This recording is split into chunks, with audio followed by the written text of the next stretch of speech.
സല്ലല്ലാഹു അലൈഹി വസല്ലമ തങ്ങളുടെ ജന്മദിനം കൊണ്ട് അനുഗ്രഹീതമായ പരിശുദ്ധമായ റബീഉൽ അവ്വൽ മാസം അൽഹംദുലില്ലാഹ് അല്ലാഹുവിന്റെ പരിശുദ്ധമായ ഖുർആൻ അവിടുന്ന് പറയുകയാണ്, എന്റെ പ്രിയപ്പെട്ട സഹോദരങ്ങളെ, വിശുദ്ധ ഖുർആനിൽ ധാരാളം സ്ഥലങ്ങളിൽ അല്ലാഹു സുബ്ഹാനഹു വ തആല പരമേൽപ്പിക്കുവാൻ നമ്മളോട് പറഞ്ഞു തരുന്നുണ്ട്.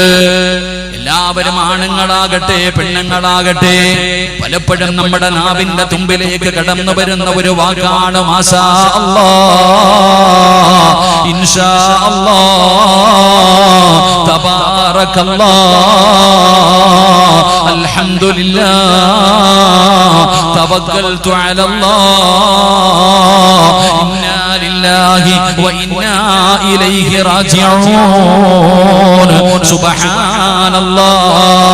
ഇതുപോലെ തുടങ്ങുന്ന ഒരുപാട് വാക്കുകൾ നമ്മുടെ ജീവിതത്തിൽ ഇങ്ങനെ കടന്നു വരാറുണ്ട്. അതിന്റെ അർത്ഥം എന്താണെന്ന് നമുക്കറിയില്ല, എങ്കിലും നമ്മൾ പറയാറുണ്ട്. അത് കാര്യമായിട്ട് പറയുന്നവരുണ്ട്, നിസ്സാരമായി പറയുന്നവരുണ്ട്, തമാശയ്ക്ക് പറയുന്നവരുണ്ട്. എങ്കിലും എന്റെ പ്രിയപ്പെട്ട സഹോദരങ്ങളെ, അല്ലാഹുവിനെ ഫലമേൽപ്പിക്കുക. തവക്കൽതു അലല്ലാഹ്, എല്ലാം അല്ലാഹുവിന്റെ കയ്യിലേക്ക് പരമേൽപ്പിക്കുകയാണ്, പടച്ച റബ്ബിന്റെ കയ്യിൽ ഏൽപ്പിക്കുകയാണ്. എന്തിനാണ് ഇങ്ങനെ പറയുന്നതെന്ന് അറിയുമോ?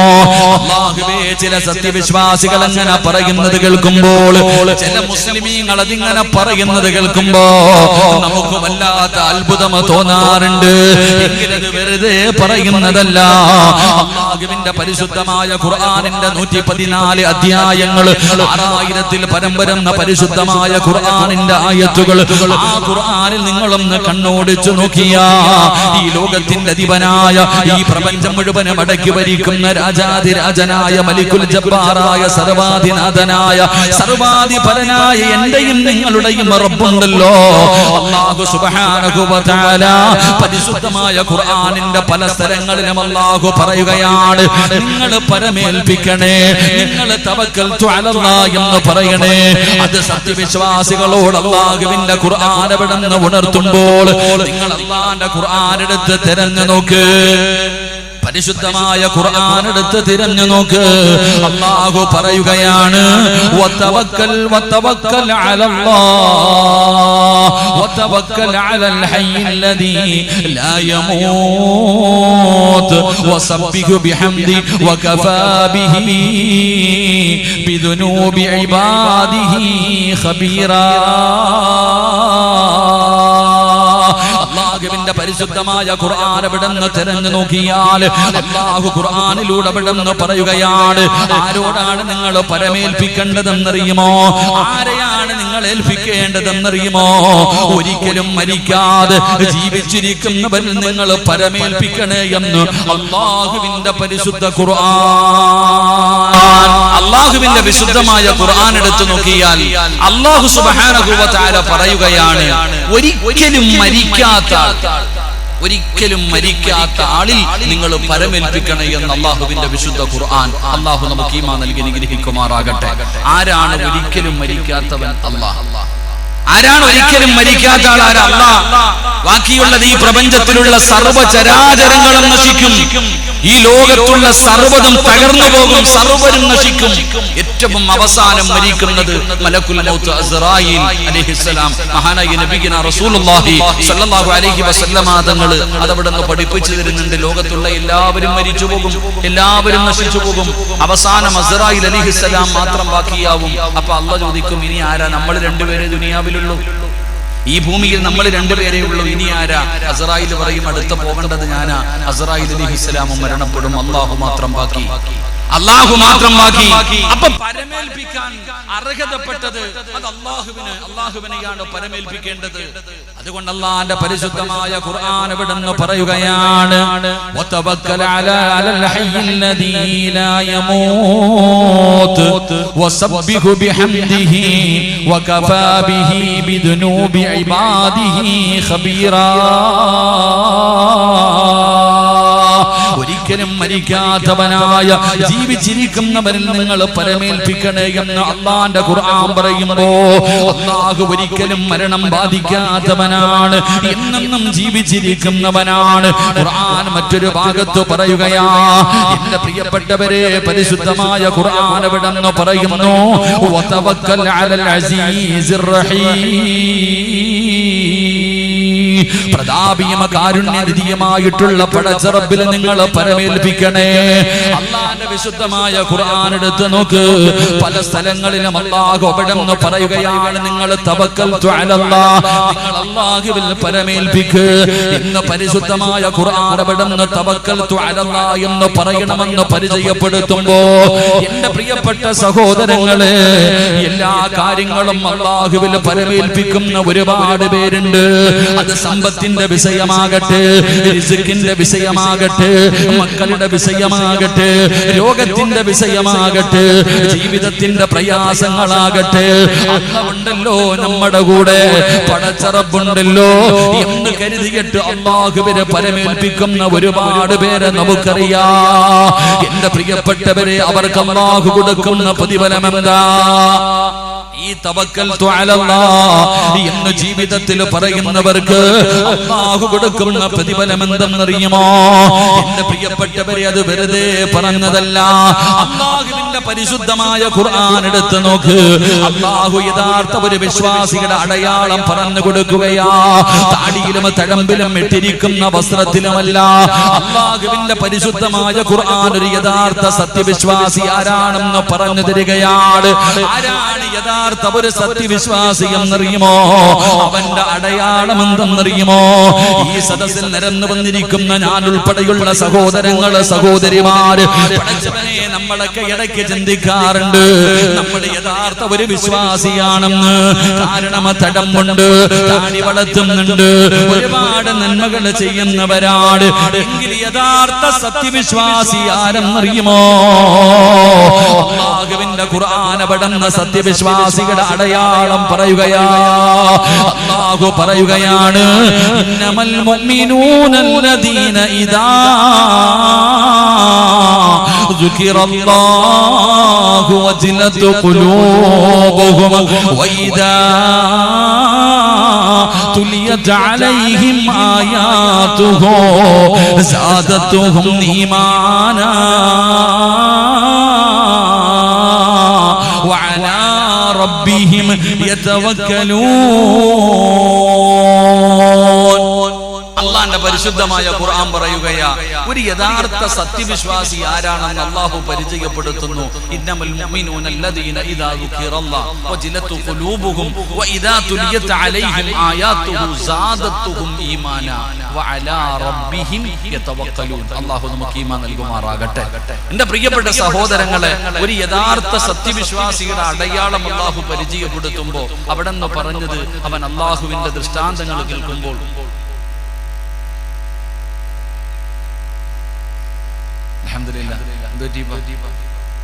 ബേജാറാവണ്ട, ഖബർ ഓർമ്മ വരാൻ ലൈറ്റ് അണച്ചതാ. ഖബറിന്റെ ഇരുൾ ഓർമ്മ വരാൻ അല്ലേ? ആദ്യം തന്നെ പാടിയ ബൈത്ത് തന്നെ ഖബറിനെ കുറിച്ചായിരുന്നു. മൊബൈൽ കത്തിക്കണ്ട, ഇടയ്ക്കൊന്ന് ഖബർ ഓർത്താൽ മതി. അള്ളാഹു നമ്മുടെ ഖബറുടെ വിശാലമാക്കി തെരുമാറാകട്ടെ. അള്ളാഹു നമ്മുടെ മണ്ണർ അള്ളാഹു വെളിച്ചമാക്കി തെരുമാറാകട്ടെ. ഖബർ, അതാണ് തഴവ ഉസ്താദ് പറഞ്ഞത്, ഖബറെന്നു കേട്ടാൽ തൽക്ഷണം ഞെട്ടേണ്ടതാ, കണ്ടാലുടൻ വാ വിട്ടു നീ കരയേണ്ടതാ, മേടയ്ക്കു പകരം മാളമാ സുബ്ഹാനാ, റബ്ബിയതിൽ കിടക്കേണ്ടതാ നസുമാനാ. ഖബറിനെ കുറിച്ച് ഓർക്കാനുള്ളതാ. നമ്മൾ ഇവിടെ ഇരിക്കുമ്പോ ഈ ഇരുട്ടിനകത്ത് നമുക്ക് പേടി തോന്നുന്നുണ്ടെങ്കിൽ ആ മണ്ണിനടിയിൽ, പലകയുടെ അടിയിൽ കിടക്കുന്ന ആ പാവങ്ങളുടെ അവസ്ഥ എന്തായിരിക്കും? അല്ലാഹു അവർക്കും മഗ്ഫിറത്തും റഹ്മത്തും കൊടുത്ത് അനുഗ്രഹിക്കുമാറാകട്ടെ. അല്ലാഹു അവർക്ക് പുറത്തു കൊടുക്കുമാറാകട്ടെ. അല്ലാഹു നമുക്ക് പുറത്തു വരുമാറാകട്ടെ.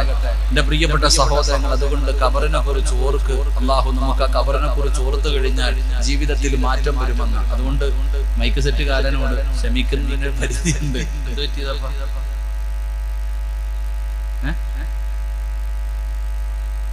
കറണ്ട് പോയതാണ്, കുഴപ്പമൊന്നുമില്ല. അൽഹംദുലില്ലാ. എല്ലാരും എന്റെ മുഖത്ത് നോക്കിക്കോ, നല്ല പ്രകാശമുണ്ട്. ഇപ്പൊ ഇനി എല്ലാരും ഇങ്ങോട്ട് നോക്കിയാൽ മതി. അൽഹംദുലില്ലാ. ആ മൈക്ക് സെറ്റിന്റെ മുകളിൽ ഇരിക്കുന്ന കൈ തുടക്കുന്ന പേപ്പർ ഒന്ന് എടുത്ത്. ഞങ്ങളുടെ നാട്ടിലൊക്കെ മഴ പെയ്തിട്ട് എനിക്ക് വലിയ അത്ഭുതം. ഞങ്ങളുടെ നാട്ടിലൊക്കെ മഴ പെയ്തിട്ട് വണ്ടി പോലും ഓടുന്നില്ല, വീട്ടിൽ പോകാൻ പറ്റുന്നില്ല. ഇവിടാണ് അൽഹംദുലില്ലാ. അള്ളാഹു എന്തായാലും ദുരന്തങ്ങളെ തൊട്ട് അള്ളാഹു കാത്തിരക്ഷിക്കുമാറാകട്ടെ. ആമീൻ പറ. കടലിന്റെ ചാരത്താ കിടക്കണം, അതുകൊണ്ടാ പറഞ്ഞ ആമീൻ പറയാൻ. ഞങ്ങളുടെ നാട്ടിലൊക്കെ വെള്ളം പൊങ്ങിയിട്ട് നിങ്ങൾ അറിയണം, ഒരു കുടുംബത്തിൽ എത്ര പേരാ ഉരുൾ പൊട്ടിക്കിട്ട് പോയത്. വളരെ പരിതാപകരമായ അവസ്ഥ. സർവ്വതും നഷ്ടപ്പെട്ടു പോയി, സർവ്വതും നഷ്ടപ്പെട്ടു പോയി. എല്ലാം പോയിട്ട് ഇപ്പൊ പേടിയില്ല. ഇന്ന് രാത്രി മുതൽ മഴ. പരലോകത്തിനേക്കാളും വിയർപ്പാകാം. കസേരയിലിരുന്നോ, നിൽക്കണ്ട, കസേരയിലിരുന്നോ. ഞാൻ പറഞ്ഞു തന്ന അതിന്റെ ഗുഡൻസ് മാറിപ്പോ, അതുകൊണ്ടാ പറയാത്ത. സംഘാടകൻ എന്താ ഇപ്പോഴേ പറഞ്ഞേക്കട്ടെ. സംഘാടകൻ എന്തായിരുന്നു പറഞ്ഞേക്കട്ടെ. കസേര പിടിച്ചോ ഇൻഷാ അല്ലാഹ്. ഞാനൊരു കാര്യം പറഞ്ഞു തരാം, നിങ്ങൾ ഇപ്പം നോക്കത്തില്ലെങ്കിൽ ഞാൻ പറയാം. നിങ്ങൾ ഇപ്പം നോക്കില്ലെങ്കിൽ ഞാൻ പറയാം. അനുസരണയുള്ളവരൊക്കെ കൈവക്കിക്കും, അനുസരണയുള്ളവരൊക്കെ കൈവക്കിക്കും.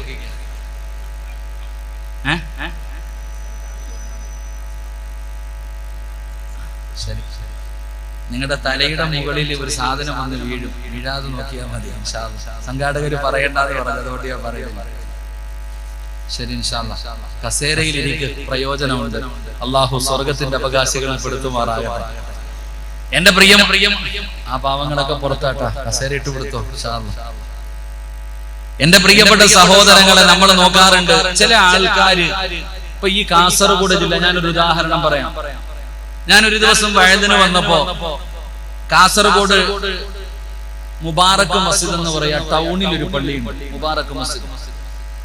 ഒരു ദിവസം ഇങ്ങനെ പള്ളിക്കകത്ത് കയറി നിസ്കാരമെല്ലാം കഴിഞ്ഞിട്ട് ഇങ്ങനെ നോക്കുമ്പോ ഒരാള് പള്ളിയുടെ ഒരു സൈഡിൽ ഇങ്ങനെ ഇരിപ്പുണ്ട്. പള്ളിയുടെ ഒരു സൈഡിൽ ഒരാൾ ഇങ്ങനെ ഇരിക്കുന്നുണ്ട്. വളരെ പ്രയാസത്തോടു കൂടി അദ്ദേഹത്തെ കണ്ടപ്പോൾ തന്നെ എന്നെ ഒന്ന് ചിരിച്ചു കാണിച്ചു. അദ്ദേഹത്തിന്റെ കണ്ടപ്പോ ഒരു സങ്കടത്തോടു കൂടി അദ്ദേഹം ഇരിക്കും. അദ്ദേഹത്തിന്റെ അടുത്തുപോയി ഇങ്ങനെ സംസാരിക്കുമ്പോ, എന്താ എന്തൊരു വിഷമമാണ്, ഒന്നുമില്ല ഉസ്താദ് ദുആ ചെയ്താൽ മതി. വളരെ സങ്കടത്തോടു കൂടി അദ്ദേഹം പറയാ. അവസാനം ഞാൻ ചോദിച്ചു, എന്താ നിങ്ങളുടെ പ്രശ്നം, നിങ്ങൾ എന്താ പറയിപ്പാ എന്നൊക്കെ ചോദിച്ചപ്പോ അയാൾ പറഞ്ഞു, ഉസ്താദേ 2-3 ദിവസം കഴിഞ്ഞാൽ എന്റെ മകളുടെ വിവാഹമാണ്, എന്റെ മകളുടെ നിക്കാഹാണ്. 2-3 ദിവസം കഴിഞ്ഞാൽ 1 ഗ്രാം സ്വർണം പോലും എന്റെ കയ്യിലില്ല എന്റെ മകൾക്ക് കൊടുക്കാൻ. എന്റെ മകളുടെ വിവാഹത്തിന് കൊടുക്കാൻ 5 പവനെങ്ങാണ്ടോ 5-10 പവൻ സ്വർണം കൊടുക്കണം, 1 ഗ്രാം പോലും എന്റെ അടുക്കലില്ല. അപ്പൊ ഞാൻ ചോദിച്ചു, നിങ്ങൾ എന്ത് മനുഷ്യനാണ്, നിങ്ങൾ എന്ത് ധൈര്യത്തിലായി ഈ പള്ളിക്കകത്ത് വന്നിരിക്കുന്നത്? നമ്മൾ മനസ്സിലാക്കേണ്ട, പഠിക്കേണ്ട ചില കാര്യങ്ങളുണ്ട്. അതുകൊണ്ട് പണ്ട് നമ്മുടെ വാപ്പായ്ക്ക് എന്തെങ്കിലും ദുഃഖം വന്നാ പള്ളി വന്നിരിക്കും. ഇന്ന് അവിടെ അല്ല, ഇന്ന് വേറെ സ്ഥലത്താ പോയിരിക്കണേ. അള്ളാഹു കാക്കുമാറാകട്ടെ. എടാ, പണ്ട് ആർക്കെങ്കിലും എന്തെങ്കിലും ഒരു വിഷമം വന്ന പള്ളി വന്നിരിക്കും. വെറുതെ പറഞ്ഞതല്ല. മഹാനായ നബിയിന റസൂലുള്ളാഹി സ്വല്ലല്ലാഹു അലൈഹി വസല്ലമ തങ്ങൾ മസ്ജിദ് നബവിയുടെ മുന്നിലൂടെ നടന്നു പോകുമ്പോ ആ സമയത്ത് ഒരു ചെറുപ്പക്കാരൻ പള്ളിക്ക് എത്തിയിരിക്കുന്നു. ആ സമയം പാതിരാത്രി 12 മണിയല്ല എന്ന് പറഞ്ഞാൽ രാവിലെ ഒരു 9 മണി 8 മണി 9 മണി സമയം ഒരു ചെറുപ്പക്കാരൻ ഒരാൾ പള്ളിയിൽ ഇരിക്കുന്നു. റസൂലുള്ളാഹി തങ്ങൾക്ക് അത്ഭുതം തോന്നി. എന്തേ ഇവിടെ ഇരിക്കണം നബിയെ? സമാധാനമില്ല നബിയെ. എന്തേ? ലക്ഷങ്ങളുടെ കടമാണ്, ലക്ഷങ്ങളുടെ കടമ. എനിക്ക് എങ്ങനെ തിരിച്ചു കൊടുക്കണമെന്ന് അറിയത്തില്ല, പേടിയാ. കടക്കാരനായിട്ട് മരിച്ചു പോകുമോ എന്ന് എനിക്ക് വല്ലാത്ത ഭയം. അതുകൊണ്ട് ഞാൻ ഇവിടെ വന്നിരിക്കുകയാ. എനിക്ക് വേണ്ടി ഒന്ന് ദുആ ചെയ്യുമോ? നബി സല്ലല്ലാഹു അലൈഹി വസല്ലം തങ്ങൾ ആ ചെറുപ്പക്കാരന് കടം മാറാനുള്ള ഒരു വഴി പറഞ്ഞു കൊടുത്തു. അല്ലാഹു ഈമാൻ നൽകുമാറാകട്ടെ. കടമുള്ളവരുടെയൊക്കെ കടം അല്ലാഹു വീട്ടി തരുമാറാകട്ടെ. കടം അല്ലാഹു വീട്ടി തരുമാറാകട്ടെ. കടം വീട്ടാനുള്ള ഒരു വഴി പറഞ്ഞു തരട്ടെ. വേണോ വേണ്ടേ? വേണോ വേണ്ടേ? വേണം. കടം വീട്ടണമെങ്കിൽ കടം വീട്ടാനുള്ള ഒരു എളുപ്പ വഴി. എന്റെ പ്രിയപ്പെട്ട സഹോദരങ്ങളെ, ചിലര് കടം വാങ്ങും പൈസ. കണ്ടിട്ടുണ്ടോ? വീടിന്റെ മുന്നിൽ വന്ന് നിൽക്കും. എത്ര വട്ടം ഫോൺ വിളിക്കുമെന്നറിയോ? കാണുമ്പോ ചോദിക്കും, എന്തിന്? കടം കിട്ടാൻ, പൈസ കിട്ടാൻ വേണ്ടി.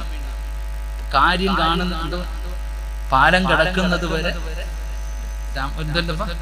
പാലം കിടക്കുന്നത് വരെ രാമായണം. പാലം കിടന്നു കഴിഞ്ഞാൽ പൈസ വാങ്ങാൻ വരാൻ, കടം പേടിക്കാൻ വരാൻ വലിയ ഉഷാറാ, എപ്പോഴും വിളിക്കും, രാവും പകലും വിളിക്കും, കൂടെ വരിക, എല്ലാത്തിനും ചെയ്യും. കിട്ടിക്കഴിഞ്ഞാലോ പിന്നെ ഇവനെ വിളിച്ച ജീവിതത്തിൽ അവൻ ഫോൺ എടുക്കും. സുബ്ഹാനല്ലാഹ്. എടാ, പൈസ കൊടുത്തു കഴിഞ്ഞാൽ പിന്നെ അത് തിരിച്ചു കെട്ടാൻ നടക്കുന്നത് അണ്ണാച്ചി പിരിവിന് നടക്കണ പോലെ നടക്കണം, രാവും പകലും. നമ്മൾ ഈ പലർക്കും ഉണ്ട്, കടം പേടിച്ചു കഴിഞ്ഞാൽ തിരിച്ചു കൊടുക്കുന്ന ഒരു സ്വഭാവം ഇല്ല, ഉണ്ടെങ്കിലും കൊടുക്കൂല. എങ്കിൽ കടം മാറാനുള്ള ഒരു എളുപ്പ വഴി മഹാനായ അനസ് ഇബ്നു മാലിക് റളിയല്ലാഹു തആല അൻഹു നിവേദനം ചെയ്യുന്ന ഹദീസ്, അല്ലാഹുവിന്റെ പ്രവാചകൻ സല്ലല്ലാഹു അലൈഹി വസല്ലമ തങ്ങൾ പറഞ്ഞു, നിനക്ക് ലക്ഷങ്ങളുടെ കടമുണ്ട്, പക്ഷേ കൊടുക്കാൻ നിന്റെ കയ്യിൽ ഒന്നുമില്ല.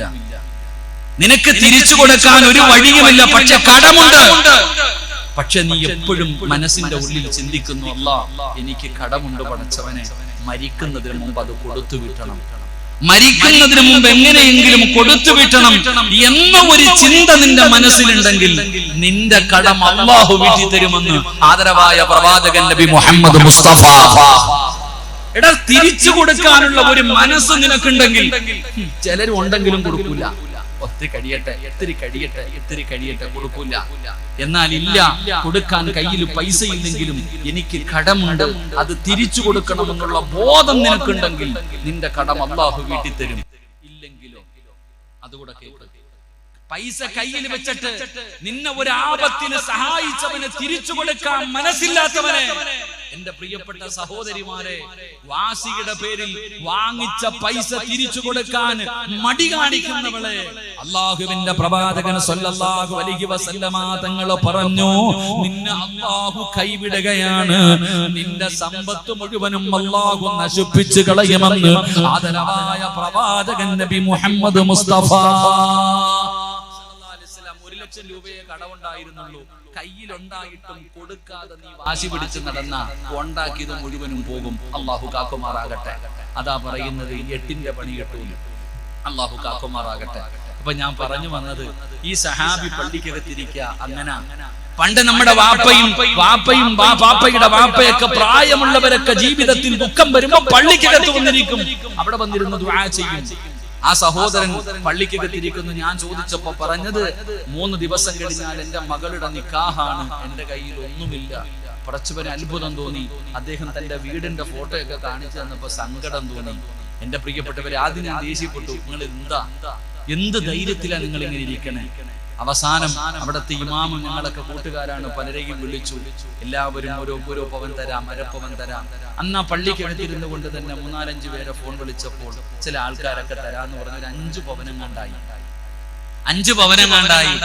അപ്പോഴാണ് ആ മനുഷ്യൻ പറഞ്ഞത്, എനിക്കറിയാം അള്ളാഹുവിനെ ഏൽപ്പിച്ചിട്ടുണ്ട്, പടച്ചവൻ ആരെങ്കിലും കൊണ്ടുവരുമെന്ന്. അള്ളാഹു ഈമാൻ നൽകുമാറാകട്ടെ, അള്ളാഹ് ഈമാൻ തരുമാറാകട്ടെ. ആ ഒരു മനുഷ്യന്റെ ആ ഒരു വല്ലാത്ത ധൈര്യം. എന്റെ പ്രിയപ്പെട്ട സഹോദരങ്ങളെ, ഞാൻ പറഞ്ഞു വന്നത്, ചിലരെങ്ങനെ പറയാറുണ്ട് ജീവിതത്തിൽ ഇങ്ങനെയുള്ള കാര്യങ്ങൾ വരുമ്പോൾ, അള്ളാഹു എന്നെ രക്ഷപ്പെടുത്തും, അള്ളാഹു ഒരു വഴി കാണിച്ചു തരും, അള്ളാഹു എന്നെ സഹായിക്കും, ഞാൻ റബ്ബിനെ ഏൽപ്പിച്ചിട്ടുണ്ട്. പലരും വീട് വെക്കാൻ പണി തുടങ്ങും. പടച്ചവന് 5 പൈസയില്ല, അല്ലെങ്കിൽ എല്ലാവരും വന്ന് പറഞ്ഞു വീട് വാർപ്പ് വരെയായി, എങ്ങനെയെങ്കിലും താമസം കയറണം, ലോൺ എടുക്ക്, പലിശക്കെടുക്ക്, പണയം വെക്ക്. വേണ്ട, അള്ളാഹ് എനിക്ക് തരും, ക്ഷമിക്കും. നമ്മളോ ഉടനെ ലോൺ എടുത്തിട്ട് വെക്കും. അതുകൊണ്ടാ ഇന്ന് സമാധാനമില്ലാത്തത്. അള്ളാഹു കാക്കുമാറാകട്ടെ. അതുകൊണ്ട് എന്റെ പ്രിയമുള്ള സഹോദരങ്ങളെ, തവക്കൽതു അലല്ലാഹ് ഇന്നു മുതൽ പഠിച്ചോ. തവക്കൽതു അലല്ലാഹ് എന്താണ്? ഇത് പറഞ്ഞാൽ കിട്ടുന്ന പ്രതിഫലം. ഇൻഷാ അല്ലാഹ് അതിന്റെ പ്രതിഫലം പറയും, ദുആ ചെയ്തു പിരിയും. അള്ളാഹു ഭാഗ്യം നൽകുമാറാകട്ടെ. ഇൻഷാ അല്ലാഹ് ഇരിക്കല്ലേ ഇതപ്പോ ഒരു പിണക്കമുള്ളതുപോലെ ഉള്ളത് പറയുമ്പോ ചിലർക്ക് പറ്റൂല, അതുകൊണ്ടായിരിക്കും. ഇൻഷാ അല്ലാഹ് എങ്കിലും പഠിച്ചോ. ഒന്നാമത്തെ പ്രതിഫലം എന്താണ്? തവക്കൽതു അലല്ലാഹ് എന്ന് പറയുന്നതിലൂടെ ഒരു മനുഷ്യന് കിട്ടുന്ന പ്രതിഫലം എന്താണ്? പഠിക്കൂ സഹോദരാ. അല്ലാഹുവിന്റെ പ്രവാചകൻ സല്ലല്ലാഹു അലൈഹി വസല്ലമ തങ്ങൾ പറയുകയാണ്, ജീവിതം മുഴുവനും അല്ലാഹു കൊടുത്ത ആയുസ്സില് അല്ലാഹുവിൽ തവക്കൽ ചെയ്യുന്ന ധാരാളം ആൾക്കാരെ നമുക്ക് കാണാം. അവർക്ക് അല്ലാഹു കൊടുക്കുന്ന പ്രതിഫലം എന്തെന്നറിയുമോ? ഇനി മുതൽ പഠിക്കൂ സഹോദരാ, എന്റെ പ്രിയപ്പെട്ട പെങ്ങള്, തവക്കൽതു അലല്ലാഹ് എന്ന് പറയുന്ന ഒരു മനുഷ്യൻ അല്ലാഹു കൊടുക്കുന്ന പ്രതിഫലം എന്തെന്നറിയുമോ? ഞാനല്ല പറയുന്നത്, അല്ലാഹുവിന്റെ പരിശുദ്ധമായ ഖുർആനാണ്. ഈ ഒരു നല്ല ഗുണം നിന്റെ ജീവിതത്തിൽ ഉണ്ടായാൽ, ഈ ഒരു നല്ല ഗുണം നിന്റെ ജീവിതത്തിൽ ഉണ്ടായാൽ അല്ലാഹു നിനക്ക് തരുന്ന പ്രതിഫലം എന്തെന്നറിയുമോ? അല്ലാഹുവിന്റെ വിശുദ്ധമായ ഖുർആൻ അവിടെന്ന് പറയുകയാ, ഫബിമാ റഹ്മത്തിൻ മിനല്ലാഹ്. അല്ലാഹുവിന്റെ പരിശുദ്ധമായ ഖുർആൻ അവിടെന്ന് പറയുകയാണ്, ഒന്നാമത്തെ ഗുണം എന്തെന്നറിയുമോ?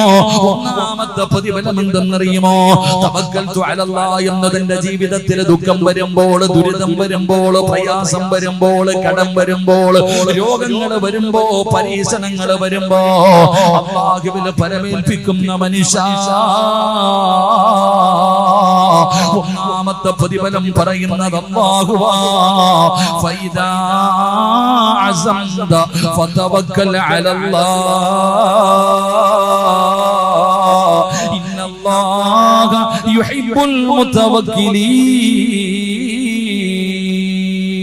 എന്റെ പ്രിയപ്പെട്ട സഹോദരങ്ങളോട് സഹോദരിമാരോട്, തവക്കൽതു അലല്ലാഹ് എന്ന് പറയുന്നവര് അല്ലാഹുവിൽ ഇന്നല്ലാഹ യുഹിബ്ബുൽ മുതവക്കിലീൻ.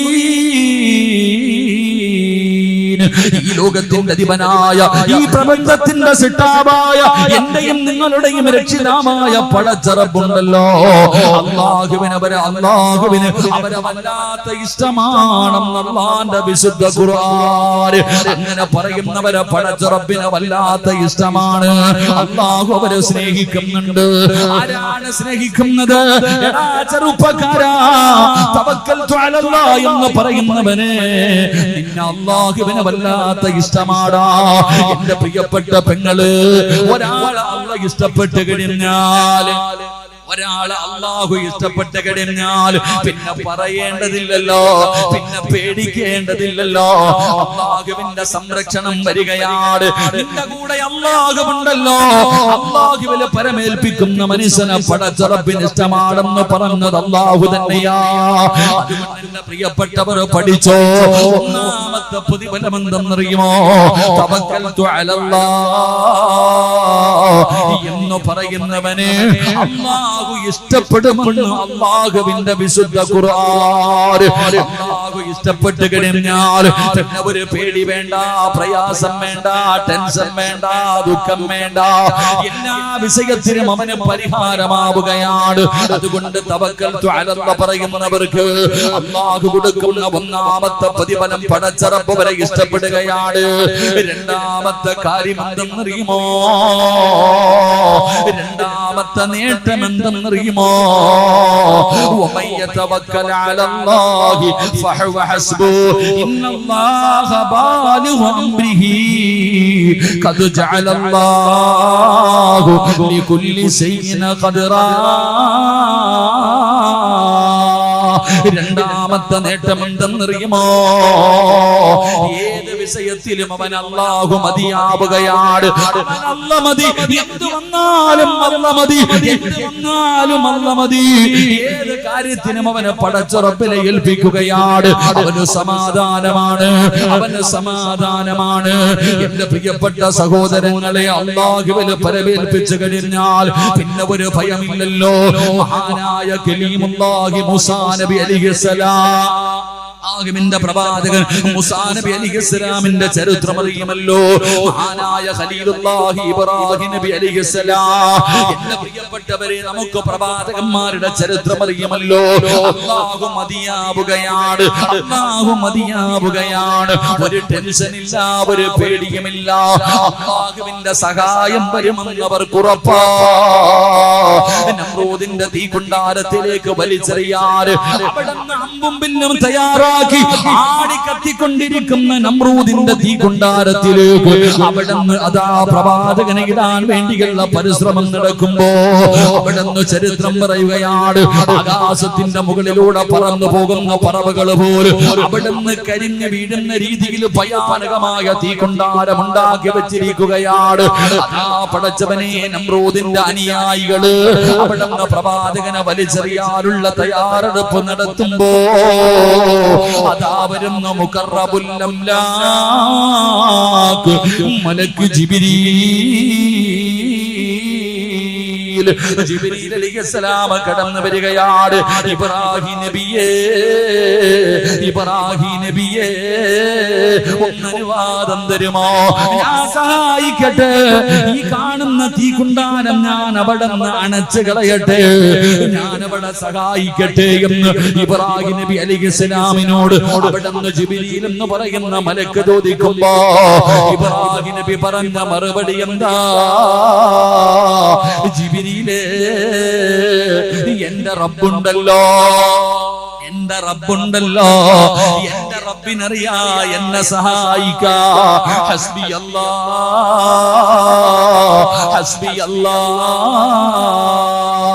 അവിടുന്ന് ഇബ്രാഹിം നബി അലൈഹിസ്സലാം പറയുകയാണ്, പടച്ച റബ്ബുണ്ടല്ലോ, എന്റെ പ്രിയപ്പെട്ടവരെ ആളിക്കത്തുന്ന തീക്കുണ്ടാരത്തിന്റെ മുകളില് ഇബ്രാഹിം നബിയെ വലിച്ചെറിയാനുള്ള തയ്യാറെടുപ്പ് നടത്തുമ്പോ ഇബ്രാഹിം നബി പറഞ്ഞു, അല്ല എന്റെ കൂടെ ഉണ്ടല്ലോ, പടച്ച റബ്ബ് എന്നെ സഹായിക്കുമല്ലോ. നമുക്കറിയാം, ഉല്ലാസ യാത്രയ്ക്ക് പോയി ഇബ്രാഹിം നബിയുടെ ചരിത്രം അറിയാ. നമ്രൂദിന്റെ തീക്കുണ്ടാരത്തിനകത്ത് നിന്ന്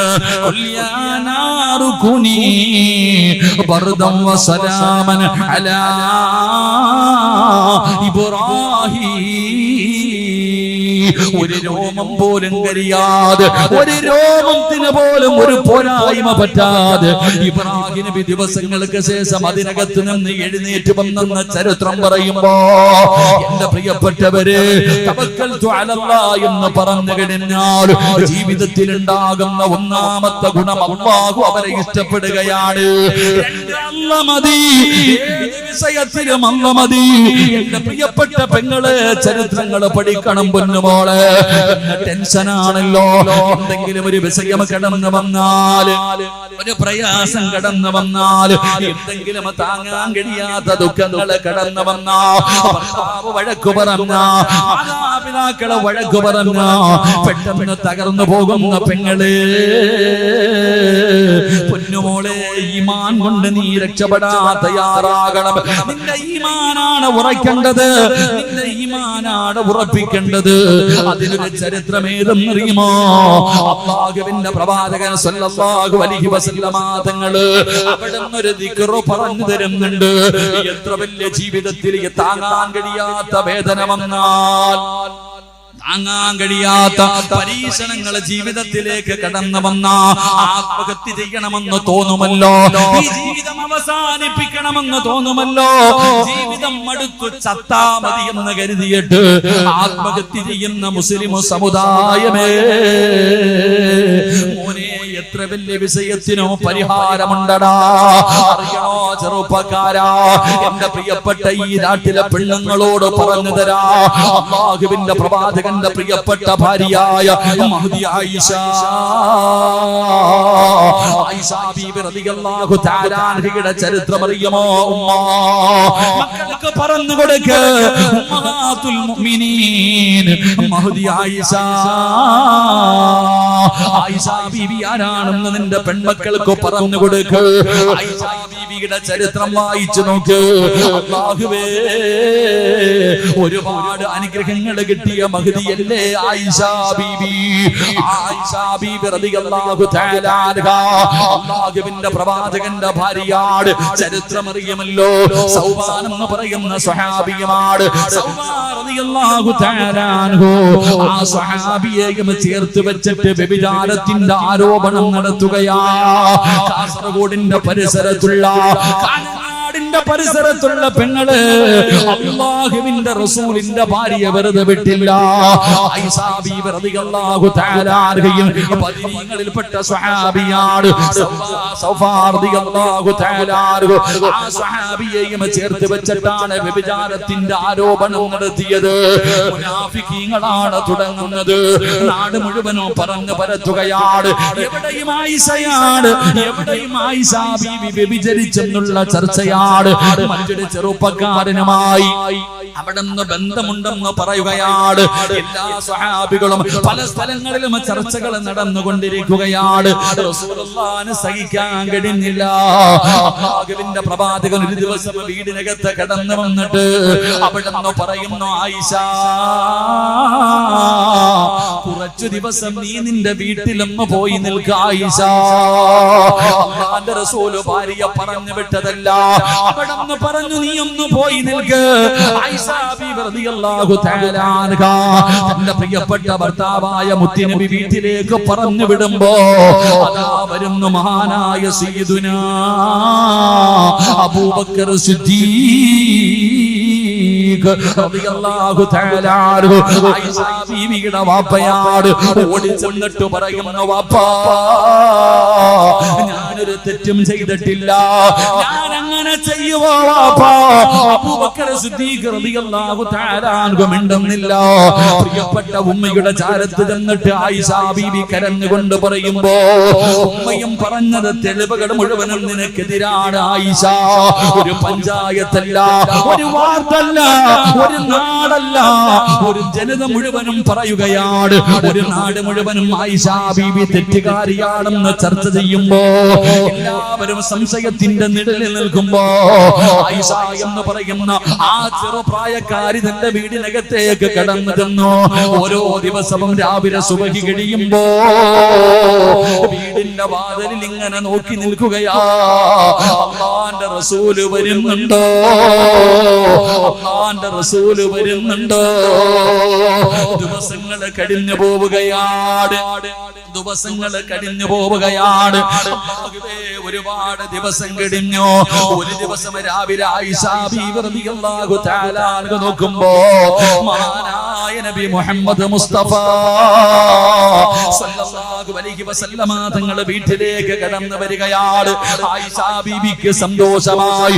ഇറങ്ങി ഓടുകയാ. അല്ലാഹുവിന്റെ റസൂലിനെ കെട്ടിപ്പിടിക്കുകയാണ്. അവിടുന്ന് ചുംബനം കൊടുക്കുകയാണ്. അവിടുന്ന് ചോദിക്കുന്നു, നബിയേ, യാ റസൂലല്ലാഹ്, അല്ലാഹുവിന്റെ നബിയേ, ഞാൻ തെറ്റുകാരിയല്ലെന്ന് അല്ലാഹു പറഞ്ഞോ നബിയേ? എല്ലാ ദിവസവും വീടിന്റെ കവാടത്തിൽ ഇങ്ങനെ നോക്കി നിൽക്കും. മുത്തുനബി വരുന്നുണ്ടോ? അല്ലാഹുവിന്റെ റസൂൽ സല്ലല്ലാഹു അലൈഹി വസല്ലം തങ്ങളെ കാണുന്നില്ല. ഒരു ദിവസം ഇങ്ങനെ നോക്കുമ്പോ പ്രവാചകൻ സുബഹി കഴിഞ്ഞിട്ട് വീട്ടിലേക്ക് കടന്നു വരികയാ. ആയിഷ ബീവി റളിയല്ലാഹു തആല അൻഹ ഓടിച്ചെന്നു. അൽഹംദുലില്ലാഹ്, വഅദ് പറയുന്ന ഉസ്താദിന് പച്ചവെള്ളം പോലും ഇല്ല. കേൾക്കാൻ വന്നവർക്കൊക്കെ മിനറൽ വാട്ടറും ചുക്കാപ്പി എന്തോ കുടിക്കും. അല്ലാഹു ബർക്കത്ത് ചെയ്യുമാറാകട്ടെ. അല്ലാഹു ബർക്കത്ത് ചെയ്യുമാറാകട്ടെ. കുടിക്കും. അല്ലാഹു ബർക്കത്ത് ചെയ്യുമാറാകട്ടെ. ആയിഷ ബീവി റളിയല്ലാഹു തആല അൻഹ ചോദിച്ചു, നബിയേ, ഞാൻ തെറ്റുകാരിയല്ലെന്ന് അല്ലാഹു പറഞ്ഞോ? ആയിഷ ബീവി റളിയല്ലാഹു തആല അൻഹയോട് പറഞ്ഞു, ജിബ്രീൽ ഇന്നലെ വന്നു ഖുർആനിന്റെ ആയത്ത് ഓതി കൊടുത്തു. നീ നിരപരാധിയാ, നീ തെറ്റ് ചെയ്തിട്ടില്ല, അല്ലാഹു പറഞ്ഞിരിക്കുന്നു. ആയിഷ ബീവി റളിയല്ലാഹു തആല അൻഹയ്ക്ക് സന്തോഷമായി. പ്രവാചകൻ സല്ലല്ലാഹു അലൈഹി വസല്ലം തങ്ങൾ ചോദിച്ചു, നിനക്ക് ഇത്ര ഉറപ്പെന്താണ്? ആയിഷ ബീവി ചോദിച്ച ചോദ്യം, ജിബ്രീൽ വന്നോ നബിയേ? ജിബ്രീൽ വന്നോ നബിയേ? 7 ആകാശവും കടന്ന് ഖുർആനിന്റെ ആയത്തുമായിട്ട് ഈ ആയിഷ നിരപരാധിയാണെന്ന് പറയാൻ അല്ലാഹുവിന്റെ അടുത്ത് നിന്ന് ആയത്ത് വന്നോ?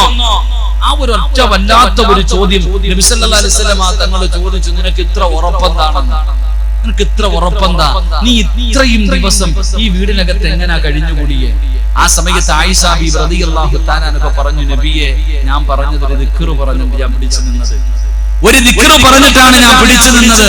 ഹസ്ബുനല്ലാഹു നിഅമൽ വകീൽ നിഅമൽ മൗലാ വ നിഅമൻ നസീർ. ഈ ദിക്റാണ് ആയിഷ ബീവി റളിയല്ലാഹു തആല അൻഹ പറഞ്ഞത് എന്ന് ചരിത്രം പഠിപ്പിക്കുന്നു. അതുകൊണ്ട് ജീവിതത്തിൽ വലിയ വലിയ പരീക്ഷണങ്ങൾ കടന്നു വരുമ്പോ, താങ്ങാൻ കഴിയാത്ത വേദനകൾ കടന്നു വരുമ്പോ, എന്റെ പ്രിയപ്പെട്ടവരെ, ഈ ദിക്ർ പറയണമെന്ന് മഹാനായ നബിയുനാ റസൂലുള്ളാഹി സല്ലല്ലാഹു അലൈഹി വസല്ലമ തങ്ങൾ അവിടെ നിന്ന് പറഞ്ഞു തരുമ്പോ, എന്റെ പ്രിയപ്പെട്ടവര് പഠിച്ചോ. ഒന്നാമതായിട്ട് അല്ലാഹു നിങ്ങളെ ഇഷ്ടപ്പെടുകയാണ്. രണ്ടാമത്തെ കാര്യം എന്തെന്നറിയുമോ? അല്ലാഹു നിങ്ങൾക്ക് മതിയാവുകയാണ്. മൂന്നാമതായിട്ട് പടച്ചറപ്പ് തരുന്ന പ്രതിഫലം എന്താ? എന്റെ പ്രിയപ്പെട്ട പെങ്ങളെ, പഠിക്കണേ പൊന്നുമോളെ, നിസ്സാരമായി തള്ളിക്കളയരുത്. വീട്ടിൽ കുട്ടികളുള്ള മാതാപിതാക്കളെ പഠിക്കാൻ പറയുകയാണ്. തവക്കൽതു അലല്ലാഹ് എന്ന് പറഞ്ഞു കഴിഞ്ഞാൽ അവർക്ക് കിട്ടുന്ന മൂന്നാമത്തെ പ്രതിഫലം എന്തെന്നറിയുമോ? ഇന്നലഹു ലൈസ ലഹു സുൽത്താനുൻ അലല്ലദീന ആമനൂ വഅലാ റബ്ബിഹിം യതവക്കലൂൻ.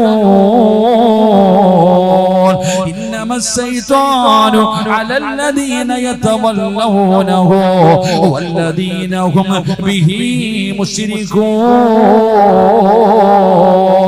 തവക്കൽതു അലല്ലാഹ് എന്ന് പറയുന്നവർക്ക് കിട്ടുന്ന മൂന്നാമത്തെ പ്രതിഫലം എന്തെന്നറിയുമോ? പൈശാചിക ഉപദ്രവങ്ങളിൽ നിന്ന്, പിശാചിന്റെ ഉപദ്രവങ്ങളിൽ നിന്ന് അല്ലാഹു അവർക്ക് സംരക്ഷണം കൊടുക്കുമെന്ന് അല്ലാഹുവിന്റെ വിശുദ്ധ ഖുർആൻ. മൂന്നാമത്തെ കാര്യം, തവക്കൽതു അലല്ലാഹ് എന്ന് പറയുന്ന ഒരാൾക്ക് അല്ലാഹു കൊടുക്കുന്ന മൂന്നാമത്തെ പ്രതിഫലം പിശാചിന്റെ ഉപദ്രവത്തിൽ നിന്നുള്ള സംരക്ഷണം അല്ലാഹു കൊടുക്കുമെന്ന് അല്ലാഹുവിന്റെ വിശുദ്ധ ഖുർആൻ. അല്ലാഹു നമുക്ക് ഈമാൻ നൽകുമാറാകട്ടെ. ഉറക്കപ്പറ, അല്ലാഹു ഈമാൻ നൽകുമാറാകട്ടെ. എന്റെ പ്രിയപ്പെട്ട സഹോദരങ്ങളെ, പഠിക്കണം നിങ്ങൾ. അതുകൊണ്ടാണ് വീട് അടയ്ക്കുന്ന സമയം, വീട് തുറക്കുന്ന സമയം, വീട് അടയ്ക്കുന്ന സമയം, വീട് തുറക്കുന്ന സമയം. അതുകൊണ്ട് ആ യാത്രയ്ക്കൊക്കെ പോകുമ്പോ ബിസ്മില്ലാഹി തവക്കൽതു അലല്ലാഹ് എന്ന് പറഞ്ഞിട്ട് പോകണത്. വീട് പൂട്ടിയിട്ട് ഇറങ്ങി പോകുമ്പോ പണ്ടത്തെ ഉമ്മമാറും പണ്ടത്തെ ഉപ്പമാറും വീട് പൂട്ടിയിട്ട് ഇറങ്ങി പോകുമ്പോ പറയാറുണ്ട്, വാതില് പൂട്ടുമ്പോൾ ബിസ്മില്ലാഹി തവക്കൽതു അലല്ലാഹ്. രാത്രി കിടക്കുമ്പോ പറയാറുണ്ട്, വണ്ടിക്കകത്ത് കയറുമ്പോൾ തവക്കൽതു അലല്ലാഹ് പറയാറുണ്ട്. ഇത് പറയുന്നതിലൂടെയുള്ള മൂന്നാമത്തെ പ്രയോജനം പൈശാചികമായിട്ടുള്ള ഉപദ്രവങ്ങളിൽ നിന്നുള്ള സംരക്ഷണം അല്ലാഹു കൊടുക്കും. അല്ലാഹു നമുക്ക് ഈമാൻ നൽകി അനുഗ്രഹിക്കുമാറാകട്ടെ. എന്റെ പ്രിയപ്പെട്ടവരെ, അതുകൊണ്ടാണ് ചെറിയ കുട്ടികൾ, നമ്മൾ മനസ്സിലാക്കണം, ചെറിയ കുട്ടികളൊക്കെ, ചെറിയ ചെറിയ മക്കളൊക്കെ അസമയങ്ങളിൽ പുറത്തു പോകുമ്പോൾ പൈശാചികമായിട്ടുള്ള ഉപദ്രവങ്ങളൊക്കെ നമ്മൾ കാണാറുണ്ട്. ചില കുട്ടികളൊക്കെ പൈശാചികമായിട്ടുള്ള ഉപദ്രവങ്ങൾ, ഇരുന്നു കൊണ്ട് ശൈത്താനിന്റെ ഷർറുകൾ, അങ്ങനെയുള്ള കാര്യങ്ങൾ ചെയ്യുന്നു. ചില ആൾക്കാർ ചില വീടിനകത്ത് കയറി കഴിഞ്ഞാൽ സമാധാനമില്ല. ഞാനിപ്പോ ഈ പരിപാടിക്ക് വരുന്നതിന് മുമ്പ് ഒരു വീട്ടിൽ പോയി. ഞാൻ വരുന്ന ഈ വഴി വഴുതിന് വരുന്നതിന് മുമ്പ് ഒരു വീട്ടിൽ കയറി ഒരു ചെറിയ പെൺകുട്ടി. ആ കുട്ടി ഇങ്ങനെ ഇരുന്ന് നിലവിളിക്കുക ചില സമയങ്ങളിൽ. ഞാൻ ചോദിച്ചു, എന്താ മോളെ നീ ഇപ്പൊ ഒന്ന് നിലവിളി? പൂവാന്ന് പറയുന്നത്, പൂക്കാന്ന് ഇങ്ങനെ വിളിച്ചു പൂവെന്ന് എന്താ പറയാ? ഒരു പെൺകുട്ടിയാണ് ഇരുന്ന് കൂക്കുക എന്ന് പറഞ്ഞത്. ഞാൻ പറഞ്ഞു, നീ ഒന്ന് ഞാൻ ഒന്ന് കേൾക്കട്ടെ. ആ കുട്ടിക്ക് അറിയണില്ല. ചില സമയങ്ങളിൽ മാത്രം, ആ സമയത്ത് കുട്ടിക്ക് വല്ലാത്ത ആരോഗ്യം. ഞാൻ പറഞ്ഞു, ഏതെങ്കിലും തങ്ങന്മാരെ ഉസ്താദ്മാരെ കൊണ്ട് കാണിക്കാൻ പറഞ്ഞു. അല്ലാഹു ശിഫ കൊടുക്കുമാറാകട്ടെ, അല്ലാഹു ശിഫ കൊടുക്കുമാറാകട്ടെ. 3 സമയങ്ങളിൽ മഹാനായ നബിയുനാ റസൂലുള്ളാഹി സ്വല്ലല്ലാഹു അലൈഹി വസല്ലമ തങ്ങൾ പറയുന്നുണ്ട്, വൈകുന്നേര സമയത്ത് മക്കളെ വെളിയിൽ ഇറക്കരുത്. ചെറിയ കുട്ടികൾ, പണ്ടുള്ള ഉമ്മമാരൊക്കെ അസ്ർ നമസ്കാരം കഴിഞ്ഞ് മഗ്രിബിന്റെ സമയം, സൂര്യൻ അസ്തമിക്കുന്ന സമയമാകുമ്പോ കുട്ടികളെ പുറത്തു വിടാറില്ല, കുഞ്ഞുങ്ങളെ പുറത്തേക്ക് ഇറക്കാറില്ല. ഇന്നോ ആ സമയത്താണ് നമ്മൾ ഇറങ്ങുന്നത്, ആ സമയത്ത് ആ കടപ്പുറത്തേക്ക് പോകാൻ നമ്മൾ ഇറങ്ങുന്നത്. എന്റെ പ്രിയപ്പെട്ടവരെ, നിങ്ങൾ പഠിക്ക്. തവക്കൽതു അലല്ലാഹ് എന്ന് പറയുന്നതിലൂടെ എത്ര പേരാ കിടന്നുറങ്ങുമ്പോൾ, അല്ലെങ്കിൽ മക്കളെ സ്കൂളിലേക്ക് വിടുമ്പോൾ, മക്കളെ ഏതെങ്കിലും കാര്യത്തിൽ വിടുമ്പോൾ തവക്കൽതു അലല്ലാഹ് എന്ന് പറയുന്ന എത്ര പേരാ ഉള്ളത്? എങ്കിൽ ആ തവക്കൽതു അലല്ലാഹ് എന്ന് പറയുന്നതിലൂടെ പിശാചിന്റെ ഉപദ്രവങ്ങളിൽ നിന്ന് അല്ലാഹു അവർക്ക് സംരക്ഷണം കൊടുക്കുമെന്ന് നബി മുഹമ്മദ് മുസ്തഫ സല്ലല്ലാഹു അലൈഹി വസല്ലമ തങ്ങൾ അവിടെന്ന് പറയുമ്പോ, നിങ്ങളെ പഠിച്ചോ, എന്റെ പ്രിയപ്പെട്ട സഹോദരിമാര് പഠിച്ചോ, എപ്പോഴും പറഞ്ഞോ തവക്കൽതു അലല്ലാഹ്. കള്ളം കേറുമെന്നുള്ള പേടി നിനക്ക് വേണ്ട, നഷ്ടപ്പെട്ടു പോകുമെന്നുള്ള പേടി നിനക്ക് വേണ്ട, നിനക്ക് എന്തെങ്കിലും പൈശാചികമായിട്ടുള്ള ഉപദ്രവങ്ങൾ ഉണ്ടാകുമെന്നുള്ള പേടി വേണ്ട. അല്ലാഹുവിനെ പരമേൽപ്പിച്ചു കഴിഞ്ഞാൽ നിനക്ക് സംരക്ഷണം അല്ലാഹു തരികയാണ്, നിന്നെ അല്ലാഹു രക്ഷപ്പെടുത്തുകയാണ്. 4ാമത്തെ കാര്യം എന്തെന്നറിയുമോ? കച്ചവടക്കാരെ, കച്ചവടം ചെയ്യുന്ന എന്റെ പ്രിയപ്പെട്ട സഹോദരങ്ങളോട് എങ്ങനെയാണ് ഉസ്താദേ മക്കളെ പോറ്റുന്നത്? എങ്ങനെയാണ് ഉസ്താദ്? വലിയ കഷ്ടപ്പാടാണല്ലോ. മക്കളുടെ വിവാഹം കടന്നു വരുന്നല്ലോ, മക്കളുടെ വിദ്യാഭ്യാസമുണ്ടല്ലോ. ടെൻഷൻ അടിക്കുന്ന എന്റെ പ്രിയപ്പെട്ട മാതാപിതാക്കൾക്ക് വേണ്ടി അല്ലാഹുവിന്റെ പരിശുദ്ധമായ ഖുർആൻ വിടന്ന് പറയുകയാ. നാലാമത്തെ പ്രതിഫലം എന്തെന്നറിയുമോ? തവക്കൽതു അലല്ലാഹ് എന്ന് പറയുന്ന ഒരു മനുഷ്യന് കിട്ടുന്ന നാലാമത്തെ പ്രതിഫലം എന്താ? ഉമർ ഇബ്നുൽ ഖത്താബ് റളിയല്ലാഹു തആല അൻഹു ഖാല റസൂലുള്ളാഹി സ്വല്ലല്ലാഹു അലൈഹി വസല്ലം ലൗ അന്നകും കുൻതും തതവക്കലൂന അലല്ലാഹി ഹഖ തവക്കുലി ലർസുഖതും കമാ തുർസുഖു തയ്യിർ. എന്റെ പ്രിയപ്പെട്ടവരെ, നാലാമത്തെ പ്രതിഫലം എന്തെന്നറിയുമോ? അല്ലാഹുവിന്റെ പ്രവാചകൻ സ്വല്ലല്ലാഹു അലൈഹി വസല്ലം തങ്ങൾ പറയുകയാ, നിന്റെ ഉപജീവനത്തിൽ അല്ലാഹു ബർക്കത്ത് ചെയ്യുകയാണ്. അല്ലാഹുവേ, നിന്റെ കച്ചവടമുണ്ടല്ലോ, തവക്കൽതു അലല്ലാഹ് എന്ന് പറയുന്നതിലൂടെ റബ്ബ് നിനക്ക് തരുന്ന നാലാമത്തെ നേട്ടമെന്താ? എന്റെ പ്രിയപ്പെട്ടവരെ, അല്ലാഹു നിനക്ക് ബർക്കത്ത് ചെയ്യുകയാണ്. നിന്റെ കച്ചവടത്തിൽ ബർക്കത്താണ്, നിന്റെ സമ്പത്തിൽ ബർക്കത്താണ്, നിന്റെ കുടുംബ ജീവിതത്തിൽ ബർക്കത്താണ്. അല്ലാഹു നിന്റെ റിസ്കിലങ്ങ് വിശാലത നൽകുകയാ. നിന്റെ ഭാര്യയെ കുറിച്ച് ടെൻഷൻ വേണ്ട, നിന്റെ മക്കളെ കുറിച്ച് ടെൻഷൻ വേണ്ട. എന്തിനാ നിങ്ങൾ ഭയപ്പെടുന്നത്? അല്ലാഹുവിനെ പരമേൽപ്പിച്ചുകൊണ്ട് ഇറങ്ങിപ്പോയി കഴിഞ്ഞാൽ അല്ലാഹു നിനക്ക് ബർക്കത്ത് ചെയ്യുമെന്ന് അല്ലാഹുവിന്റെ പ്രവാചകൻ നബി മുഹമ്മദ് മുസ്തഫ സല്ലല്ലാഹു അലൈഹി വസല്ലമ തങ്ങൾ പറയുമ്പോ അങ്ങനെ ഒരു ചിന്ത നമുക്കില്ലല്ലോ. നമ്മളിൽ പലർക്കും അങ്ങനെ ഒരു ചിന്തയില്ലല്ലോ. ആ ചിന്തയുണ്ടായിരുന്നെങ്കിൽ നമ്മൾ ഇങ്ങനെയാകില്ലായിരുന്നല്ലോ. എന്റെ പ്രിയപ്പെട്ടവരെ, നമ്മളിൽ പലരും കച്ചവടം ചെയ്യുന്നവരുണ്ട്. അല്ലാഹുവേ, ഉറങ്ങാറില്ല, നേരെ ഭക്ഷണം കഴിക്കാറില്ല, റെസ്റ്റ് എടുക്കാറില്ല. പ്രായമായവരും പ്രായമില്ലാത്തവരും രാവും പകലും കിടന്നുകൊണ്ട് കഷ്ടപ്പെടുകയാണ്. എന്തിനു വേണ്ടി? മക്കളെ പോറ്റാൻ. പഠിച്ചവനെ നിസ്കരിക്കാൻ സമയമില്ല, ഖുർആൻ ഓതാൻ സമയമില്ല, ദിക്ർ പറയാൻ സമയമില്ല. അല്ലാഹുവിന്റെ പള്ളിയുടെ മുന്നിലാണ് നിന്റെ കടയിരിക്കുന്നത്. അതാ പടച്ച റബ്ബിന്റെ ഭവനത്തിൽ നിന്ന് വിളിക്കുകയാ,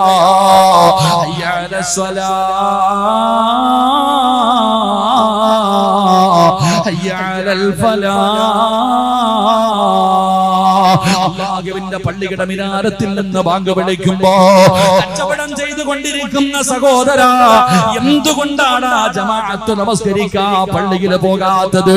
അത് നിനക്ക് നിർബന്ധമാണല്ലോ, നിനക്ക് നിർബന്ധമാണല്ലോ. കച്ചവടം നിന്റെ നിസ്കാരം ഉപേക്ഷിക്കാൻ അതിന് കാരണമാകുന്നില്ലേ ചെറുപ്പക്കാരാ? എന്തുകൊണ്ട് നീ പള്ളിയിൽ പോകുന്നില്ല? നീ പറയുന്ന കാരണം എന്തെന്നറിയുമോ? നമസ്കരിക്കാൻ പോയാ എന്റെ കച്ചവടം നഷ്ടപ്പെടുമല്ലോ.